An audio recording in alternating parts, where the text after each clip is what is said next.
so much for joining us here on Local Decision 2024. We are closing in on Election Day. And joining us now is Mike Murphy, running for mayor, City of Lexington. And Mike, thanks for stopping by. We always open up by letting the candidates tell the viewers about themselves and why you are running for mayor. And of course, you used to be the mayor in Lexington. Yeah, 47 days now to election, which I can't believe it's just creeping around the corner, but fall's still in the distance. It feels like summer's hanging on. But yeah, Mike Murphy, City of Lexington. I moved there in 2013 with my wife. We have two daughters, Eleanor, who's 4, and Evelyn, who's 10 months now, just a couple days ago.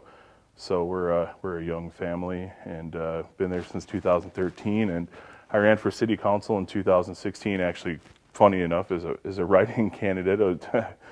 My wife was like, stop complaining and get off the couch and do something about it. But I didn't really know a whole lot about filing periods and stuff then, so it was late. But we did the write-in thing, we won, and kind of the rest was history from there. And 2016, and then I took over actually for Mayor Mark Kurth at the time in 2019. He had to resign because he moved out of the city, and then reelected again, and then 2022 lost the election to now Mayor Gary Grote. But we've been Lexington residents for many years. We love the city. It's a great city. It's we're growing, we're developing.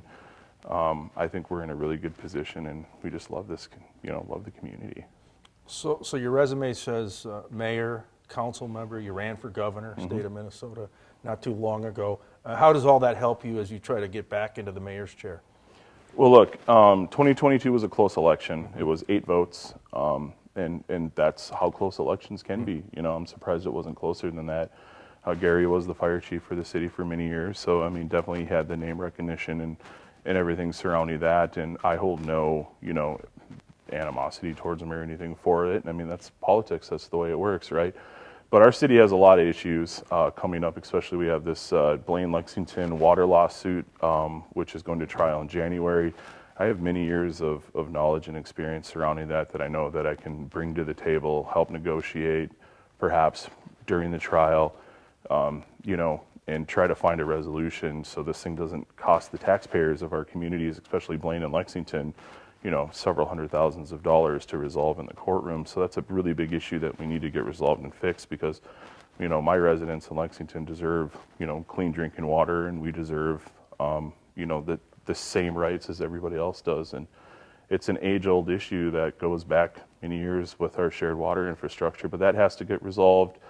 We are continuing to improve upon the city. Nearly all of our roads are nearly done. We're improving upon our parks.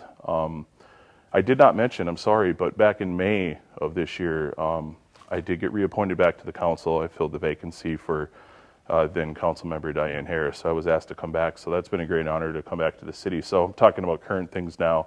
When I say we, for the viewers that don't know, yes, I am back on the city council just as a regular council member, but we're working on our parks, we're working on the roads, our infrastructure, the water lawsuit, and of course supporting our amazing Lexington Fire Department and our Centennial Lakes Police Departments. And I remember 2 years ago the recount with you and Gary being there in the courthouse in Anoka. Do you trust the process? You said you don't have any animosity, so it was 8 votes, razor thin, but you believe in the system, don't you? Well, I mean, yeah, I think our elections are good. I mean, our elections are ran really well out of, our city hall, and our election judges and our election staff do a phenomenal job. Anoka County Elections does a phenomenal job. I don't think that there was any, foul play in our elections system at all during, 2022 with that campaign or anything like that. No, yeah. Okay, what do you like about Lexington? You've been there a long time. What do you like about the city? Well, for one, it's small, right? Yeah. But even though we're surrounded by, the larger cities around us, but it has the small town feel. We have amazing restaurants, great businesses. I can get my car fixed in Lexington. We've got a grocery store. I mean, it's great. Everything's there. Everything's with driving distance. Coffee shops. I mean, it's just a phenomenal community. It's quiet. Believe it or not, at night it's very quiet. Even during the day, our neighborhoods are great. A lot of younger children now coming to my neighborhood, so it's great for my kids to have other kids to play with, and The schools are phenomenal. Centennial School District is a great school district, and it's just a great community to live in. So Lexington is this dot on the map in the Twin Cities Metro, but do you feel like it's a hidden gem? I mean, very close proximity-wise to St. Paul and Minneapolis. You feel like you're far away, don't you? Yeah, you do, especially since uncommonly a lot of our properties are 1 acre in the city, so which is unheard of for a suburban community like Lexington to have 1 acre lots. So it's great having a big yard, and you have that. I feel like I'm far away, but I'm still close, and the grocery store, the Walmart, I mean, Fleet Farm's just down the street. I mean, it's, I go there a little too much, but it's just great. The air quotes water war, of course, you brought that up. That's a big topic. But what other things do you want to see improved in Lexington? Well, I think we just need to continue, repairing and rebuilding our infrastructure. There are still some roads we got to get done. The Lexington Park, we are working on the bathrooms. We're going to be adding some new stuff down the road. And then also just being responsible with our taxpayers' dollars. And it's always been my goal not to raise taxes on our citizens and our taxpayers in Lexington. And I think we've done a really good job not doing that when I was mayor, and the city still continues to do that, but I would like to see some more cuts and save our taxpayers money, especially since the world we live in right now is very expensive, and if I can do something to help at the city level, that is definitely what I'm going to do. What are your top budget priorities? Oh, that's a really good question. Upcoming budget right now, we got things pretty well organized. Like I said, we're going to be remodeling the Lexington Memorial Park, which we've been talking about for many years doing, so I'm glad that that's finally happening.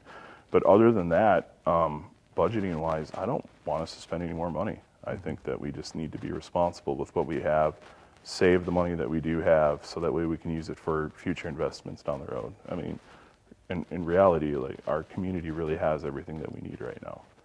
Have you been out door knocking? Yes, I have. I just started the other day, and I'm going to be at the Lexington Fall Festival, which is on Saturday from noon to 6, and then I plan on going out, pretty much every day after that, as much as I can.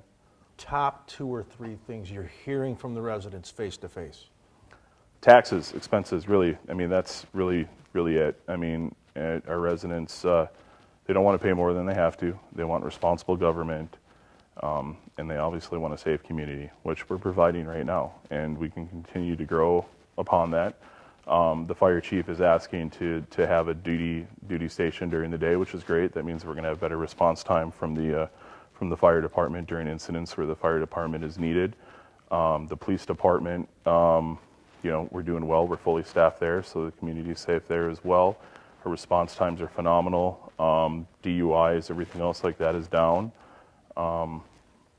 That's really it. It's just how can you make my life less expensive, and that's what I'm really focused on. As you said at the top, we're basically now in a sprint to November 5th, Election Day.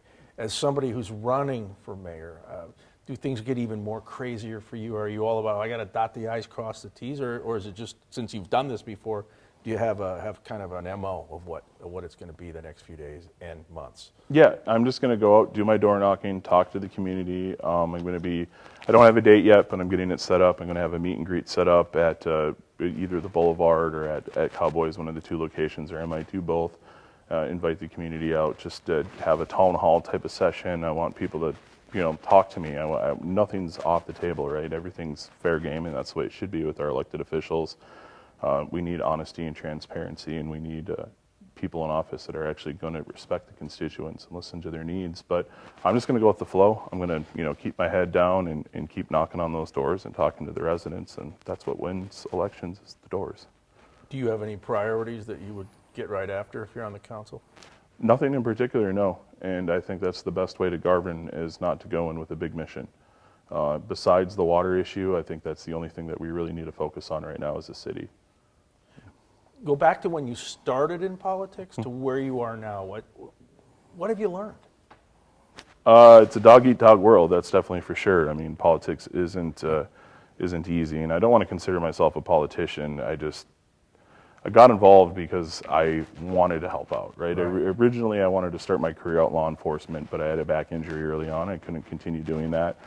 So I went into small business, and, you know, I like helping, I like volunteering, I like giving back to the community and you know, making sure that people have what they need.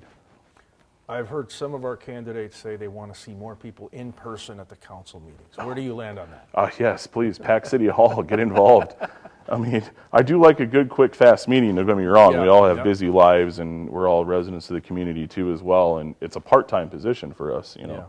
You know, the first and Thursday of every month at 7 p.m. at City Hall, you know, but yeah, it would be great if we had more people come. I mean, that's what it's supposed to be like. We, Right. you know, we want people talking to us and communicating with us and telling us what they need and want, what they want to see out of their city. That's a very important thing to me. Yeah, and I would guess you want to hear the good and the bad, right? Absolutely. Yeah, and not just the bad. I mean, majority all the time. Majority Right. of it is always the bad, but the good would be great, you know. Yeah. But it's kind of a thankless job in a way. But you know, at the end of the day, you're elected to that position, and the citizens trust you, and so that's the thankful part of it, right? And I'm okay with the bad, because you know the bad does need to get addressed. Because if you're doing something good, that means they're not going to come yell at you about something, right? But I welcome it. My door is always open. My phone number is on my website. I just sent out a letter to the community. It has my phone number. It says call or text me anytime. My email. I'm an open door. So. And do you have a passion for Lexington? Is that fair to say? Yeah, I do. My wife and I have no intention of leaving anytime soon or any plans to in the near future. We're going to be there for a long time. This is your chance now. Tell the viewers why they should put you back in as the mayor of Lexington. Yeah. Well, look, we have a lot of issues that are facing the city I've discussed today. The water lawsuit is one of them, continuing to build upon our infrastructure and supporting our police and fire departments and balancing the community and really beautifying Lexington to what I know it can be for the future. You know, we're going to keep the property taxes down. We're not going to waste your money. We're going to have responsible government and fair and honest and transparent government as well. I think it's really important. And then finally, parks. Are you happy with the way the parks are in Lexington? Yeah, I am. I mean, we only have 2 parks right now, and Lexington Memorial Park is the one that we're going to be, you know, focusing our efforts on. And we just the Eagle Scout just added a Gaga ball court, which is I have to learn that one, but I've seen kids play it. It looks fun, but I mean, we have talks about, you know, upgrading playground equipment or adding perhaps soccer fields down their own. Who knows? I mean, these are all things we've been talking about for. So Gaga ball? Gaga ball, like Lady Gaga, but Gaga ball. Okay. I was just getting used to pickleball. So Right. we'll put that one on the list. Yeah. All right. Well, we appreciate you stopping by. Yeah, thank you. Very good. He's a Mike Murphy running for mayor of Lexington. This is Local Decision 2024.